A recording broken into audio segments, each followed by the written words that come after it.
Сол бабаларымыз мұра қылып бізге осы иман байлығын тастап кетті. Бұл Құдай қаласа ұрпақтарымызға жалғасын, қияметке шейін ұрпақтарымызда осындай жұма намазға келетін ұрпақты Алла баршамызға нәсіп етсін. Қазақ айтады, тіріге иман байлығын берсін дейді.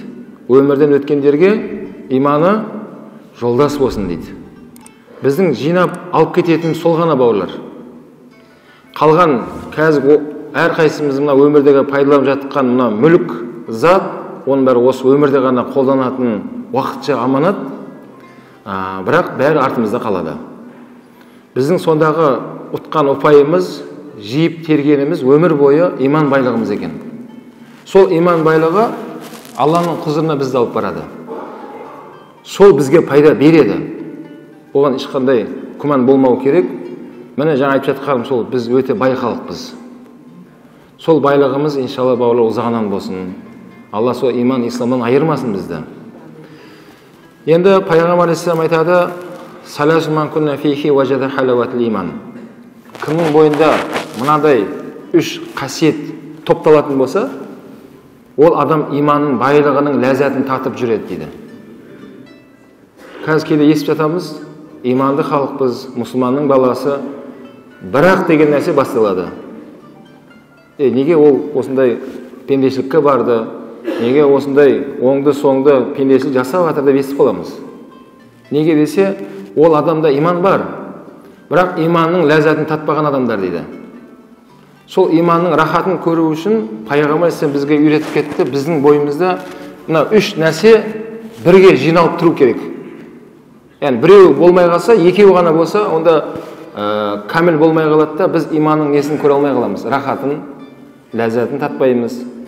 Осы үш нәрсе, сипат біздің бойымыздан әрдайым табылып тұратын болса, онда Расул саллаллаху алейхи айтқандай болады, біз иманның ләззатын татып жүреміз. Иманның ләззатын татқан адамдарға бауырлар, аспан ойылып түссе де, ол қозғалмайды. Сол баяғы көңілі, сол баяғы құлшылығы, жақсы көңіл күймен Аллаға бір табан жақындап бара жатырмын, күнім уақытым өткен сайын деп, мынау жалған өмірден де өз үлесін алып, өзінің мамандығын дамытып, бала-шағасына дұрыс тәрбие көрсетіп, осылай кете береді екен.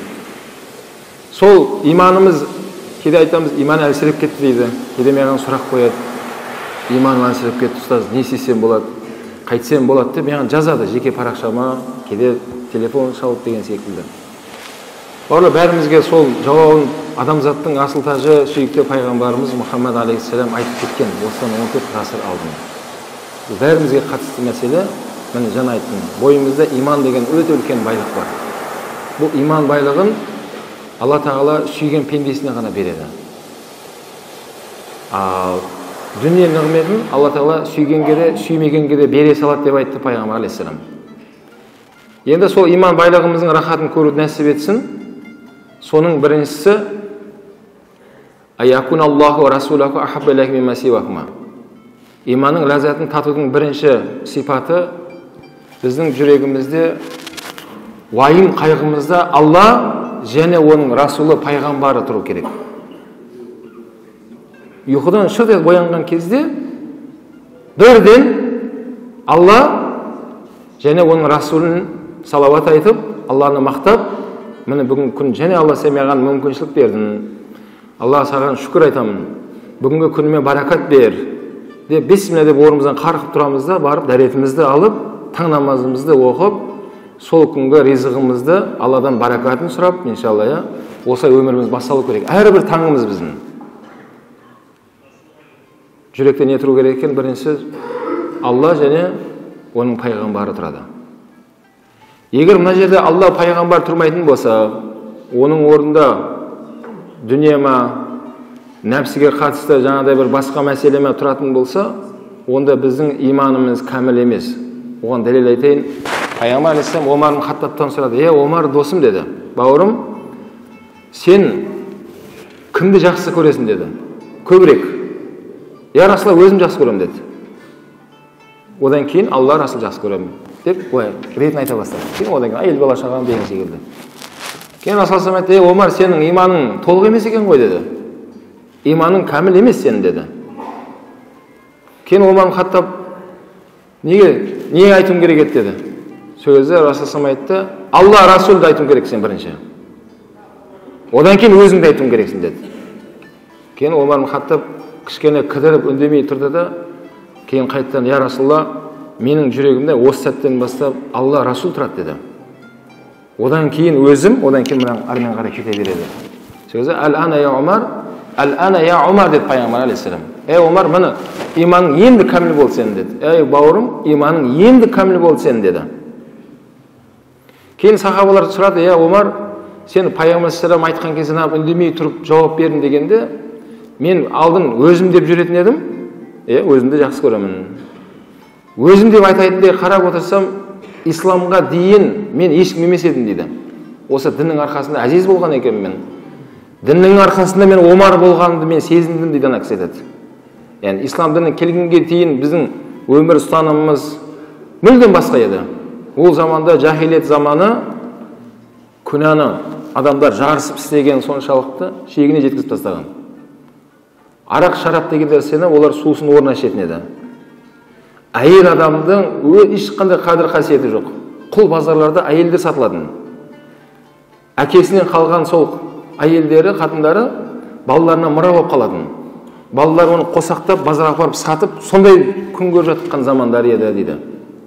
Ислам діні келгеннен кейін қарасақ, біз шынымен де адамдық құқыққа ие болған екенмін ғой деп көз алдына өтті дейді өмірім. Содан кейін барып шынайы мен, я Расулалла, осы сәттен бастап жүрегімде Алла және Расулды қойдым деді. Бауырлар, бұл нәрсе бәрімізге қатысты нәрсе. Бұл хадис бауырлар қияметке шейін айтылады иншалла. Бұны жеткізетін Расулалланың мұрагерлері бар. Мына имам ұстаздарға Алла қуат берсін бауырлар. Иншалла қияметке шейін бұл хадис айтылады. Алла өзі айтқызып қояды ол нәрсені. Енді міне қазір біздің заманымыз келді. Біз осынан да түйіп қойған жеріміз, жүрегімізде уайым, қайғы бізде Алла болу керек. Және оның елшісі Расулалла болу керек. Құдай қаласа сол мәулітке аман-есен жетуіміз нәсіп етсін. Мәулітке дайындалайық бауырлар. Адамзаттың асыл тәжі өмірге келген мәуліт айы келе жатыр. Сол мәуліт айына қазірден бастап, ана үйде той, қуаныш болатын кезде ауланы тазалап, варотаны кірәскілеп, бала кезімізде дайындалатынбыз ғой. Сол сияқты қазірден бастап дайындалыңыздар. Расулалланың мәуліті келе жатыр иншалла. Отбасыңызбен анан бәрін жаңартып, сыйлықтар дайындап қойыңыздар, балаларыңызға тақпақ беріңіздер, Расулалланың өмір баян жайында айтып берсең, сыйлық берем деген секілді, балаларды қызықтырып, құрметті ағайын туыс, біз Алла Расулдың салып кеткен жолына түспейінше бақыт іздемеңіздер, еш жерден таппайсыздар. Жүрек онымен тыншымайды, онымен тек қана адасудан адасу, шайтанның шарбаты, әрмен қарай шайтанның негізгі мәселесі адамзаттың бірін қалдырмай тозаққа алып кетемін деп Аллаға уәде берген. Енді сол жүрегімізде бауырлар Алла Расул тұру керек. Мәне Алла разы болсын, бүгін қасиетті мешітке Алланың қалауымен бәріміз келіп отырмыз. Бірақ жұма намазбен ғана шектелмеңіздер. Алла Расулды жақсы көрем деген бауырлар, бұл сөзбен емес, іспен болады. Жақсы көру іспен болады. Біздер адамдар кейде елі зайыптылар жақсы көрем деп сөзбен айтса, әйелі риза болып қалады. Айтып жатыр, жақсы сөз айтып жатыр ғой дейді. Аллаға ондай жүрмейді. Алла мен сені жақсы көремін деп олай образға кіріп отырмаңыздар. Оңаша қалып, паркқа кіріп алып, жеке Алла мен сені жақсы көремін, иә деп. Жоқ, олай болмайды. Алланы жақсы көру, оны айтқан істеумен болады бауырлар. Алла не бұйырды саған? Не бұйырды? Намаз оқы деді. Ораза ұста деді. Атаның қартайған шағында уф деп оларды кейіс білдіріп, олардың жүрегін ауыртпа деді. Оларға мейірімді бол, жұмсақ мәміле жаса деді. Өмірден өтіп кеткен болса, Алла, мен сәби кезімде аялап, мені тәрбиелеп өсіргенде, ата-анамды рахметіңе алшы, күнәларың кешірші деп айт деп жатыр да аятта. Алла бізге соны айтып жатыр. Және не айтты?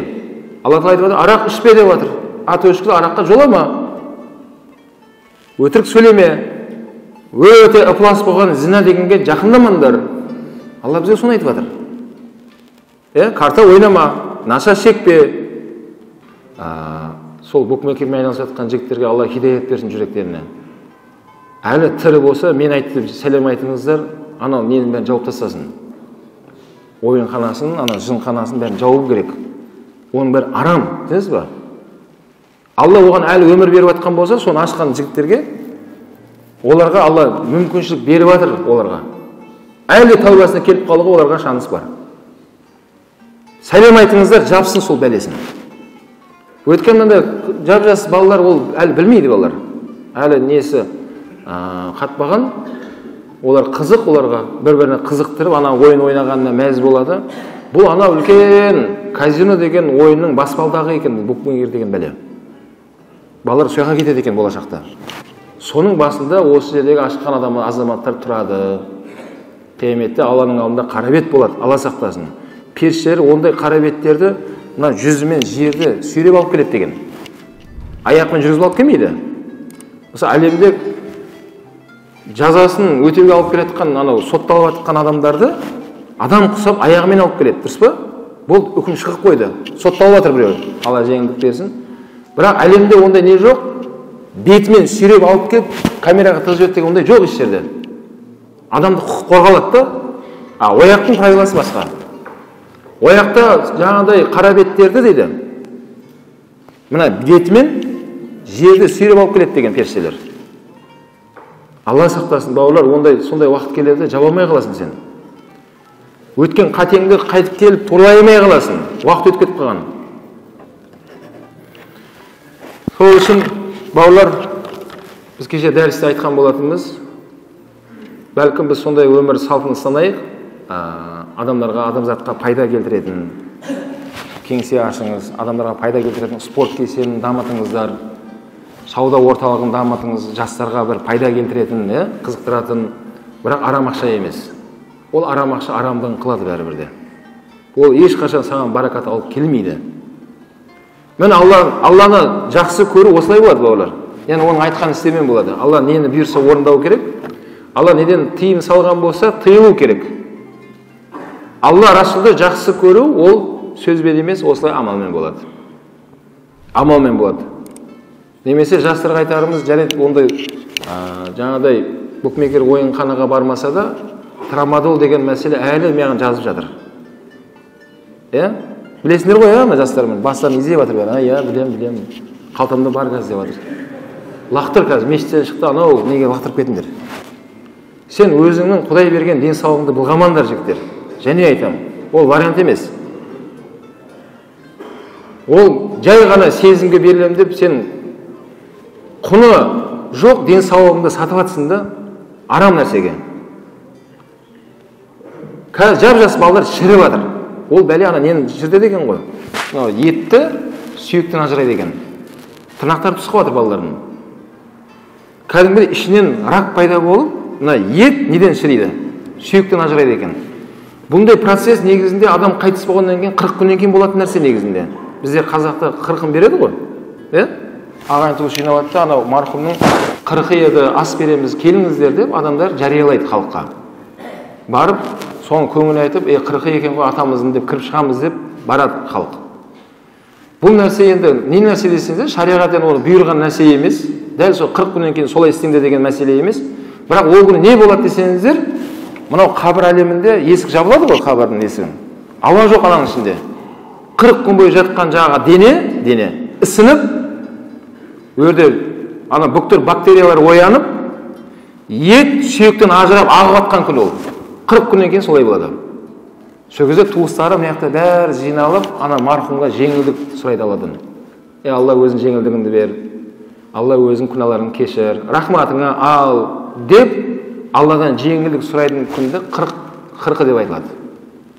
Сен тірі болып жүріп өзің 40-ыңды беріп жатқан адамсың ғой трамадол үшін. Тірісің әлі бірақ.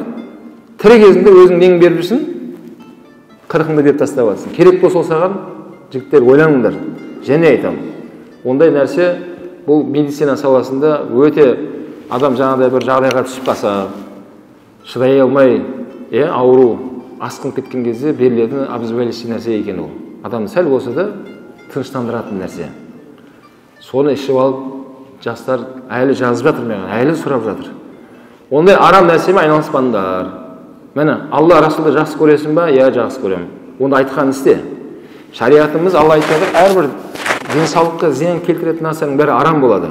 Оның бәрі күнә болады. болашағың не болады сен? Сол үшін наша, темекі, насыбай, не бар Құдай-ау? Бүткіл жаман атаулықтың бәрін өзіңде білесің. Жоламай ешқайсысына. Спортпен айналысыңдар. Міне шариғатым соны айтып жатыр. Денсаулығыңа қара, спортпен айналыс, кітап оқыңдар, білімді азаматтардың жанына ұмтылыңдар. Сонда иншалла болашағың жарқын болады. Алла Расулды жақсы көретініңді іспен дәлелдеңдер. Жүректе не тұру керек? Алла Расул тұру керек. Енді бәрі жаңа айтқанда нәпсімізді осылай бір тежеп тоқтатып алайық. Арам деген нәрсенің бәрінен тыйылғаннан кейін енді сол қуыс болып тұрған жерді енді толтыру керек. Ол немен толтырам десеңіздер, құлшылықпен толтырасыздар. Құлшылықпен ғана толады ол жер. Жарайды, арам нәрсенің бәрін тастадың, болды. Аллаға уәде бердің, Алла болды, аузыма алмаймын, темекіні де, трамадолда ішпеймін, букмекерді біреу жапты, Алла разы болсын, ешкім бармайтын болды, ешкім ойнамайтын болды. Енді істеу керек енді. Десе енді руханиятпен толтыр жүрегіңді.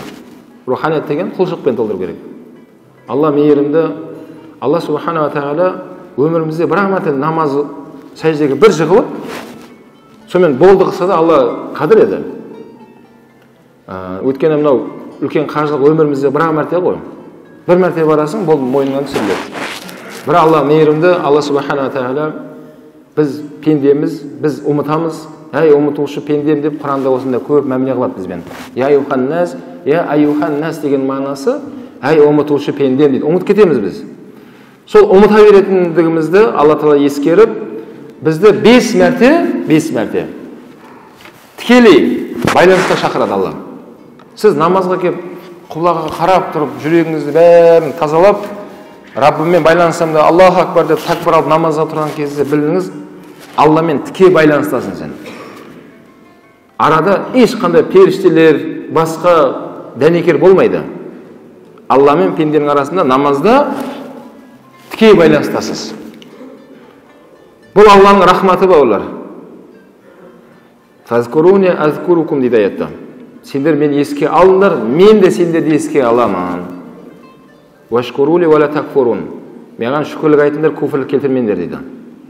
Біз Алланы еске алу арқылы, иншалла, мына өмірдегі адамзаттық миссиямызды орындаған болып есептелінеміз, иншалла. Демек, жаңа айттық, хадис бойынша Расул айтты, кімнің бойында 3 қасиет болса, иманның несін татады деді? Иманның ләззатын татады, иманның рахатын көреді. Біріншісі не екен? Біріншісі, Алла және оның пайғамбарын, алейхиссаламды, бүткіл болмыстан артық жақсы көру. Өзіңнен де. Бүткіл болмыстан. Ақшаңнан да, дүниеңнен де, анау мақтаңнан да, бәрінен Алла Расулды жақсы көру керек. Жақсы көру деген немен болады дедік? Іспен болады. Аллаху акбар деп азанның уақыты айтылды ма? Болдан кетпен тастаңыздар. Сахабаларда болған, диқан сахабалар болған. Ана кетпенмен шауып атқан кезде азан естіп қалса, кетпенді арқаға тастай салады екен. Соңғы мәрте ора салайын деп ұрмайды екен.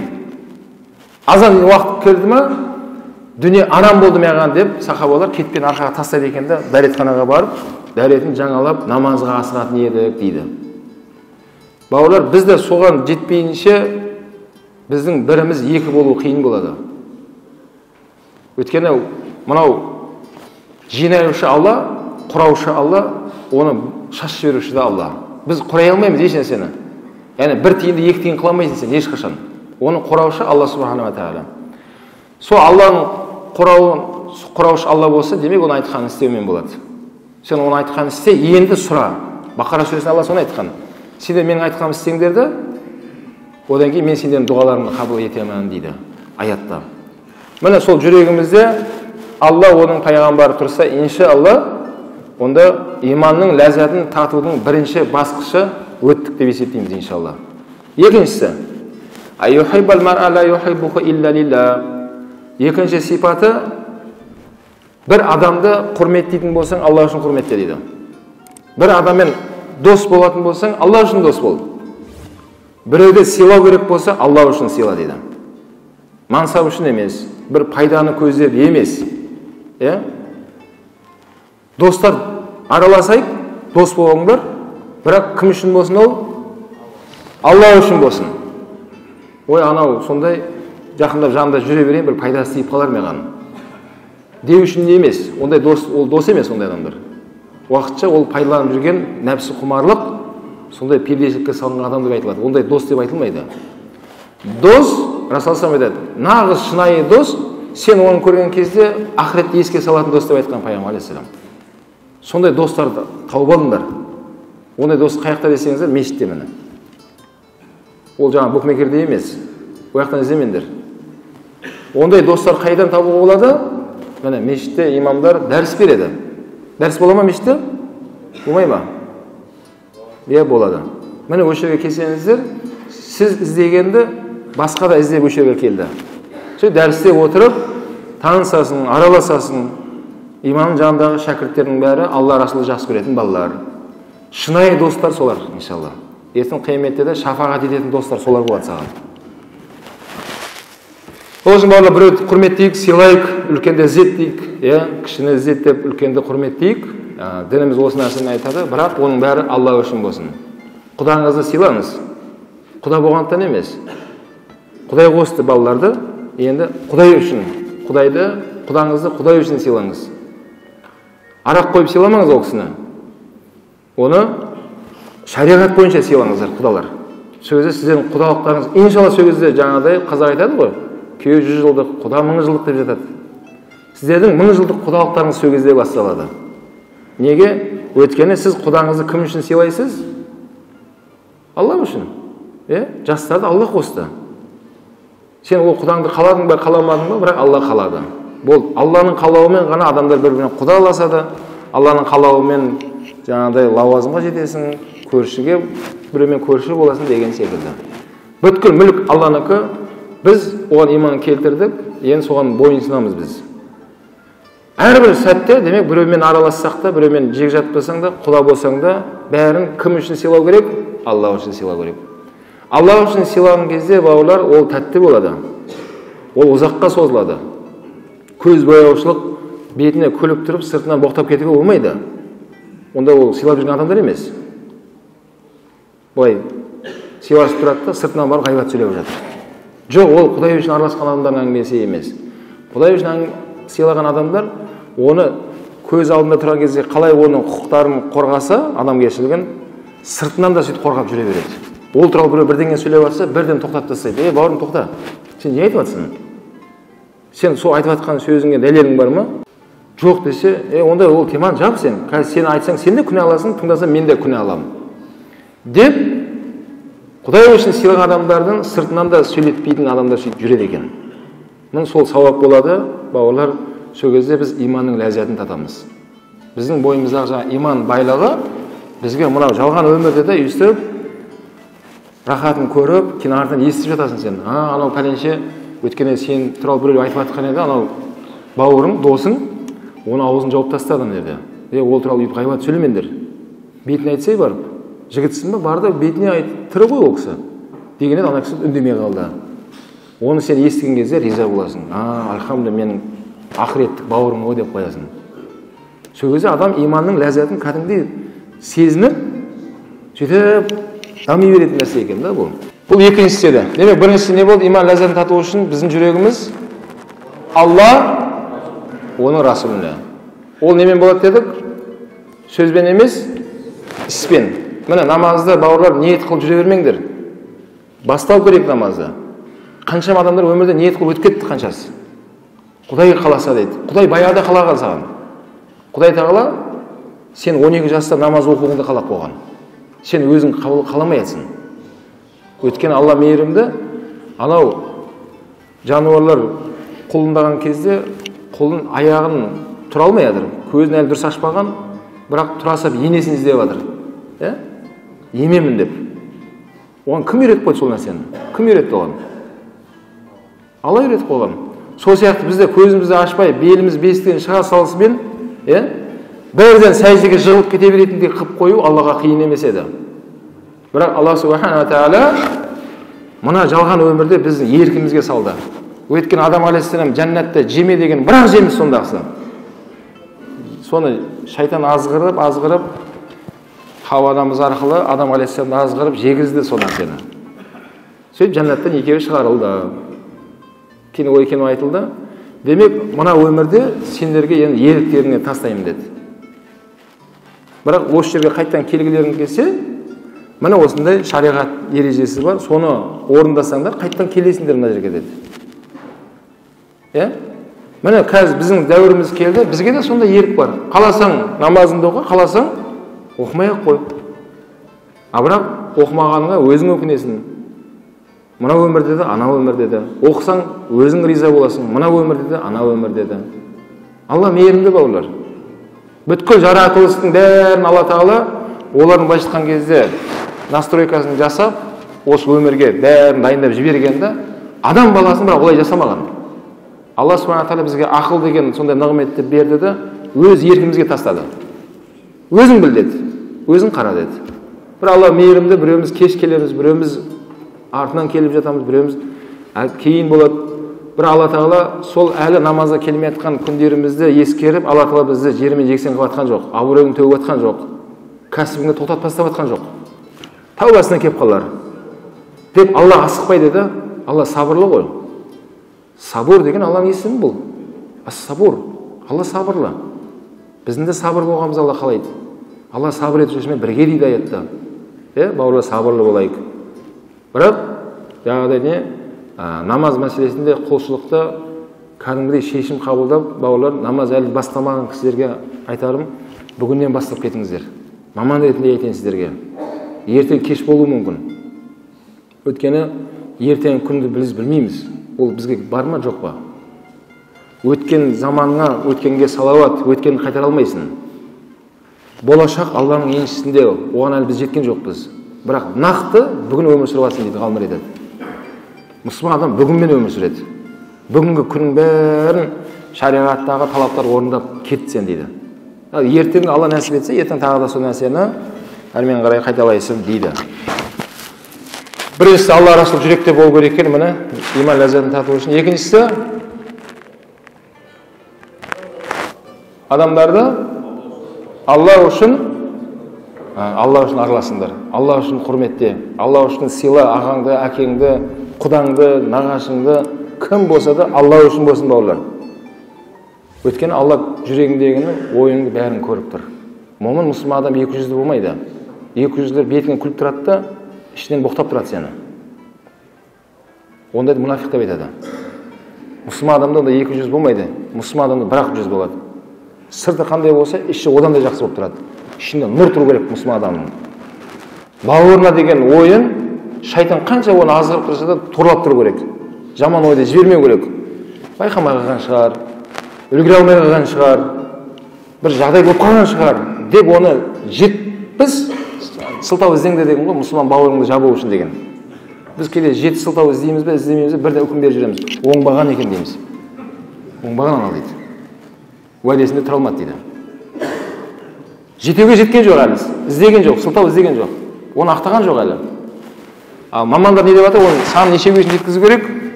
70-ге шейін апарыңдар дейді.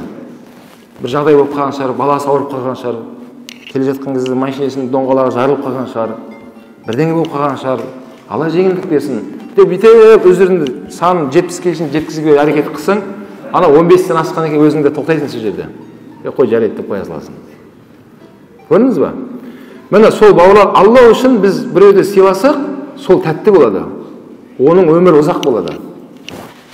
Және Құдай қаласа біздің өміріміздегі қиын сәттерде, қуаныш сәттерде сол Алла үшін сыйласқан бауырларының жанында тұрған сөзді көресің. Құдай көрсетеді көзіңе. Сөзде өзіңе өзің риза боласың. Альхамдулилля, мен осы ақыреттік бауырларыммен араласқаным қандай жақсы болған екен деп. Расулаллах соны айтып жатыр. Иманның ләззатын татасыңдар дейді. Яғни иманның рахатын көресің сен. Бұл екіншісі.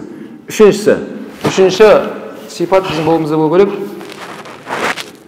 Аякраха аяуда фил куфр. Мынау күнә іске, күфірлік мәселесінде Алланың тыйым салған күнәларына қайту, яғни күнәні қайталау, жек көру, сені отқа лақтырғандай жек көру дейді.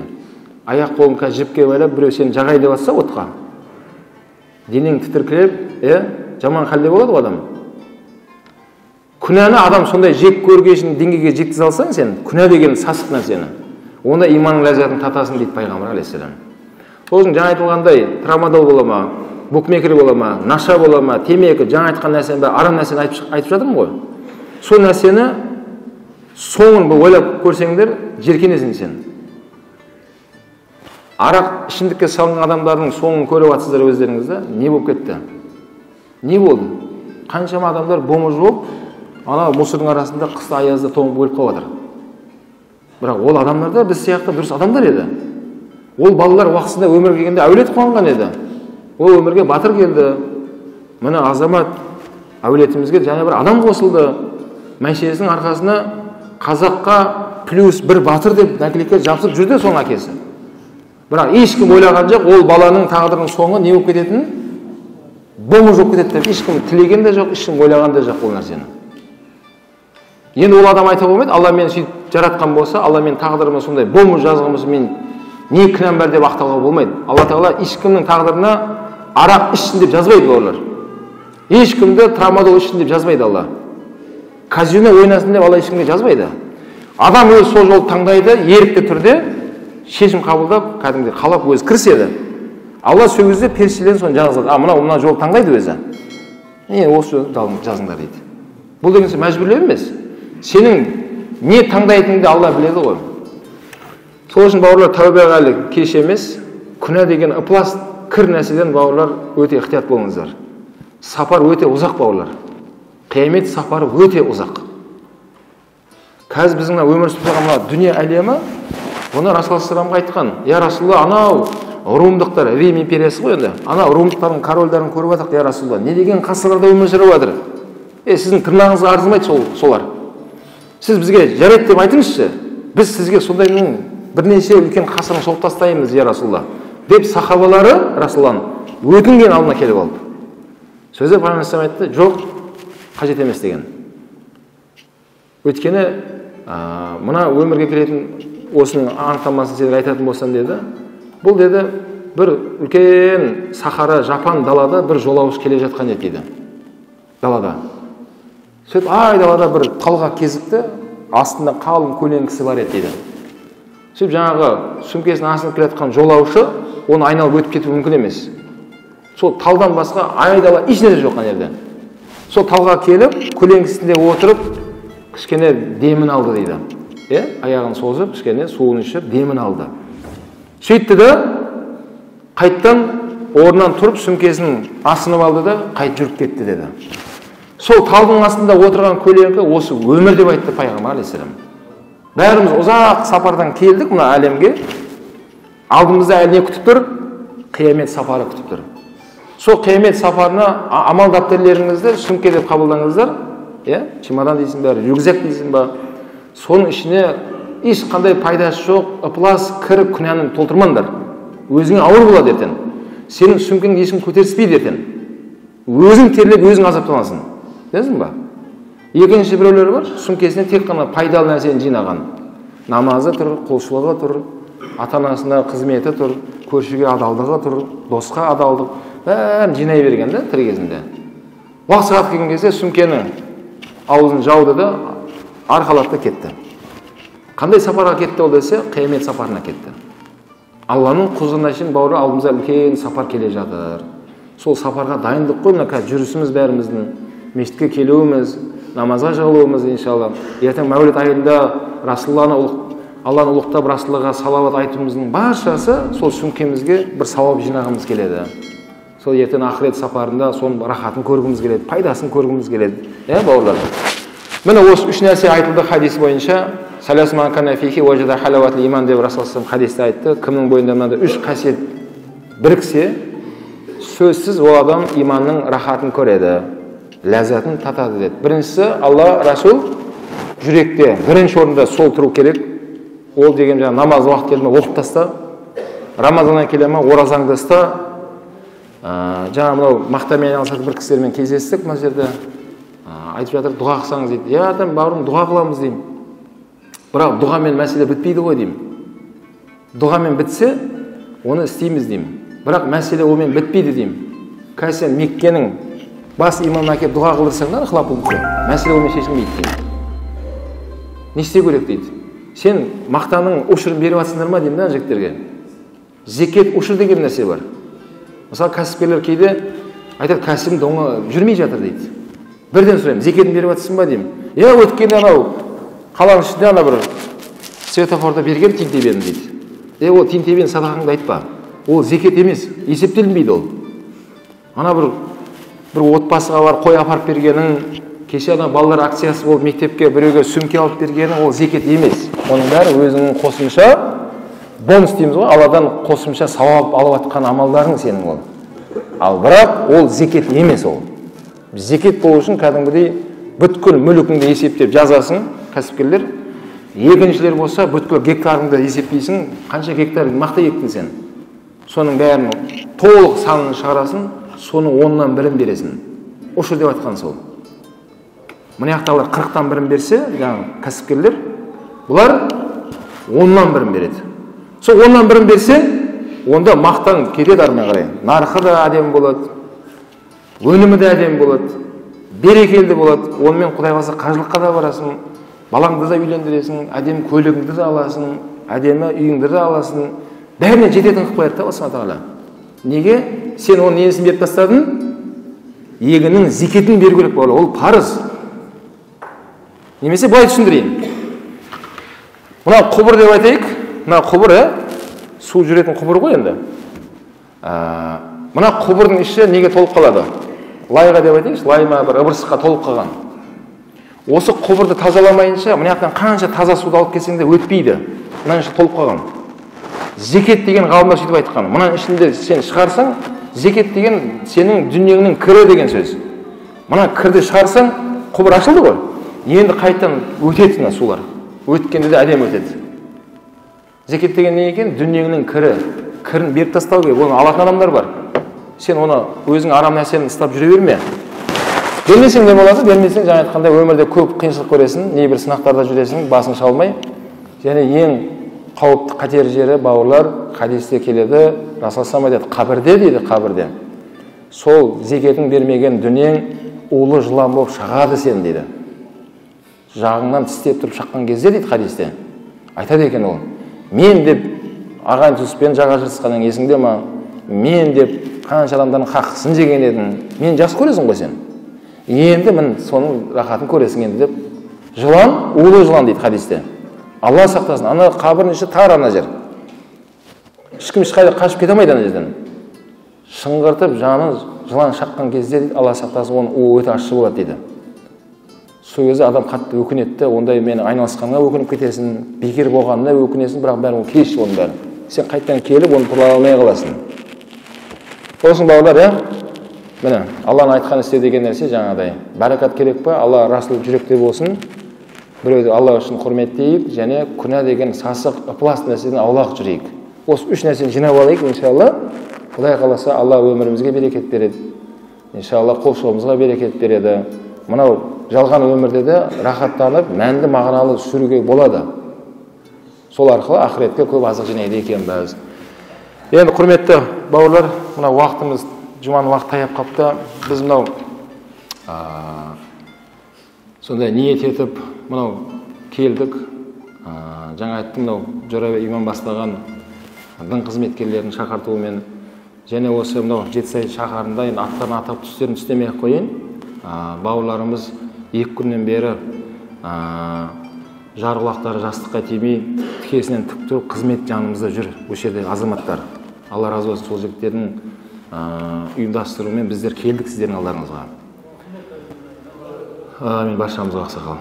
Сол енді мынау қазір өздерің естіп біліп жатқан шығарсыздар. Мынау Алаш Тревел деген сондай қажылық сондай саланы қазір дамытып жатырмыз.